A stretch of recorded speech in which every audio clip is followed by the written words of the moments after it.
Hey, everybody, welcome to another YouTube channel of Life Leadership and the Pursuit of Greatness. I'm Tim Lovell, along with Duane Mathis. How are you today, Duane? Doing well, doing well. Excited to here to talk about episode 36 here with Coach Duane Orr. Yeah, we want to talk about the value of changing as a leader. So the topic today really is one that you need to pay attention to if you're a leader. When do you change? Why do you change? Do you need to, or should you? And Duane has 5 things that we're going to talk about. And if you want the whole thing, go back to our podcast, Life Leadership and the Pursuit of Greatness. You can find it on iTunes and Google and Spotify to get the whole deal. But we're going to give you a couple things that we think you need to take away with today. So I guess the first thing that I was really struck by, Duane, was he gave us 5 things that leaders need to pay attention to when they're thinking about making a change. And the first one is, number 1, are you having fun? Mm-hmm. And how do you evaluate that? Yeah, well, I think it's kind of a sum of everything. You know, are you, when you kind of punch the clock and go home at night, are you, thinking, gosh, why am I doing this? Questioning why you're doing this? Or are you wishing, you weren't doing it? Are you looking for, a next opportunity, that comes in? That's another thing that, Duane did a really good job of talking about is, wherever you're at, you can't be 1 foot in, 1 foot out. And, right. You have to be present, be where your feet are. That's something I know you and I have both used in our programs and talking with, our student athletes. But, I think, the way that you evaluate that is just, how is it affecting you mentally and physically? Yeah. Is it bringing too much stress into your life? Is it making you, probably not make the healthiest, health or life choices in regards to your health and mental and physical health? Like Duane talks about. Yeah. So number 2, evaluating the red flag. Are you having fun? And if you're not, then you need to start thinking differently. But number 2 is a prevailing sense of value you have, a feeling that you matter. Mm-hmm. You feel the love from the players. And I think he wanted to get into the value of the huddle. Yeah. So we could have spent the whole episode in terms of football on the value of the huddle. But that sense of value, can you speak to that a little bit? Well, I just think that, you want to know that the amount of time that you put into something is, not being wasted, right, by your players. Yeah, and being appreciated. And it doesn't mean that, your players have to, walk around with their lips planted on your butt kind of deal. But, there's different ways that you can feel love from your players. You can feel love from your players by the way that they interact with you, by the way that, if they show up to things on time kind of deal. That's a respect thing where they're going to, that to me, that shows that they appreciate what you do and they're following directions and they're taking that initiative. You can feel love from the players just by a player just simply sticking around and helping clean up the practice field or the weight room, Amen. Those kinds of things. Sure. So, I wholeheartedly agree about his value of the huddle. One of the things I always talk about with our team is the little things. And, you can say a lot about a team just by the way that their huddle looks like, when they huddle up. Is it a clean looking huddle? Is it sloppy? Or, is people not standing the way that they're supposed to be standing? Does it look like it's just kind of loosey-goosey out there? So it would have been interesting to hear Duane's thoughts on that. Yeah, and quite honestly, how do you break the huddle, right? Yeah, absolutely. Yeah, really, that's a little detail. So red flags that, is it time to change? Number 1, you having fun. Number 2, is there a sense of value that you have in the program from a number of different angles? But then I think the third one's really interesting. Are there negative feelings that are creeping in? Are behaviors, negative behaviors increasing? And are the feelings increasing with intensity and frequency? And I've been there. Mm-hmm. In jobs that I've had in the past. You wake up, you don't want to go to work, or you dread dealing with that coworker, or you're dealing with that kid, or whatever. And right. I think that's a really powerful feeling, red flag you need to pay attention to. Yeah, and I think that sometimes your gut feeling isn't always the wrong feeling. I don't think sometimes my mother-in-law would like to use the phrase "don't borrow trouble" kind of deal. Mm-hmm. And but sometimes I think if you're feeling that negative feelings between whether it be players, administration, coaches on your staff, there's probably a reason for that. And sometimes it's not a bad thing to listen to that gut feeling, and instead of trying to shut the door on it. Because if you just choose to ignore the issues at hand, they're not just going to magically go away, right? Yeah. Yeah. Well, if you're listening to this and you've stuck around and you like what we're talking about, go ahead and subscribe to what we're doing here. We're going to send out these videos once a week to recap our podcast, just to give you little nuggets that we think are really important takeaways.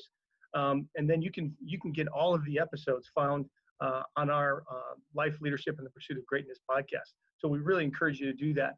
So Duane, are you having fun? Is there a sense of value? Are there negative feelings increasing? And then I think the fourth red flag is really interesting. You see it in coaches all over the place. Mm-hmm. The decline of the health, the decline of, there's a hypertension going up, or are you getting ill more often? You have anxiety, blood pressure, all of those things, I think, deal with stress, but it can also be related to the job that you do, right? Yeah, and I think all these really kind of, piggyback off each other, right? You could tie every single one of these, 5 red flags into one another, because certainly health going down certainly ties into number 1 with, are you having fun, and how you evaluate that. But, more and more you see coaches, across our state, across the country, who are, you would think, are in the prime of their careers, right? And they just decide to step away. Due to probably a lot of mitigating factors that, when you sum them all together as a whole, are just probably a little too much than they're really wanting to deal with at that time, whether it be, players, parents, administration, fellow coaches, just the daily grind of what it takes to be successful, at the high school level with your student athletes. So, I think, anytime that it starts to, increase the anxiety, maybe causing stress on your marriage or relationship, then it's time to, reevaluate what you're doing and maybe take some time away. Yeah. And then that the last one I thought was really interesting because it ties it all together. And the way Duane tied it together was the story he gave of the car, the young man that was driving the car, and this guy was continuing to bump him, and he was getting more mad, and finally decided to take a shot and ended up wrecking a really expensive new vehicle on the track. And so Duane went up to him after the race, and he was out, obviously, and asked him, "How you feeling?" He was kind of mad, and all he said to the guy was, "If you wrestle with pigs, you're both going to get muddy, and the pig's going to like it." Yeah. And all of a sudden it dawned on the guy, like, "Oh, I get it." And that speaks to number 5, which is, are you in a toxic work environment? Mm-hmm. Has there been a change in what you're doing, or who's leading the charge? I think that was really important for me to hear because we've all been in that toxic work environment. Absolutely. And I think, this obviously ties back to another episode that we did with the head coach and an activities director, Tom Wilson. And when you talk about work environment, I automatically think about administration, right? Who's your boss? Who are you working with? And whether it be superintendent, principal, activities director, whatever it may be. And, Tom Wilson was, pretty, plain and simple with it. He's like, if you don't have a good working relationship, or they're not on the same page with you, better update your resume. And because, you're gonna definition of insanity is banging your head against the wall and expecting a different result, right? I mean, and so gonna feel better this time. I swear. Right. And so I think that's definitely number 5 is, to me, is a really big one. I mean, they're all really, great points that Duane made, and they, like I said, they all tie in together. But it's one of the, if I'm looking at a job to pick, and that's one of them, I think the biggest points that I'd be looking at is, who are you going to be working with on a day-to-day basis that are going to be helping you achieve the goals that you want to achieve. Yeah, absolutely. And that takes homework and research and time. Mm-hmm. Right. Yeah. Chris Orr talked about that in one of our previous episodes as well. Yeah. And the episode you were referring to with Tom Wilson was episode, 17. Yeah. Consistency matters, size does not, in relation to school. Yep. We really, I thought, did a good job of flipping the script. Not beating our own chest here, but I think in terms of putting ownership of these 5 things on ourselves. Yes, if we're as not having coaches. fun, then we need to evaluate what we're doing. And if we don't feel that there's a sense of value, well, then maybe it's because we don't approach it that we're having fun. Maybe we're not doing our part, Right. and so then that will definitely increase negative feelings. And then all of that ties in together and creates that toxic work environment. But if you can take a deep breath and go, okay, how do I make this fun? What are the things that I'm going to do to change that mentality? And then that gives you value. And then those negative feelings go away. Then you start to feel healthier because you're releasing those endorphins. And then that toxic work environment kind of goes away, right? Yeah, absolutely.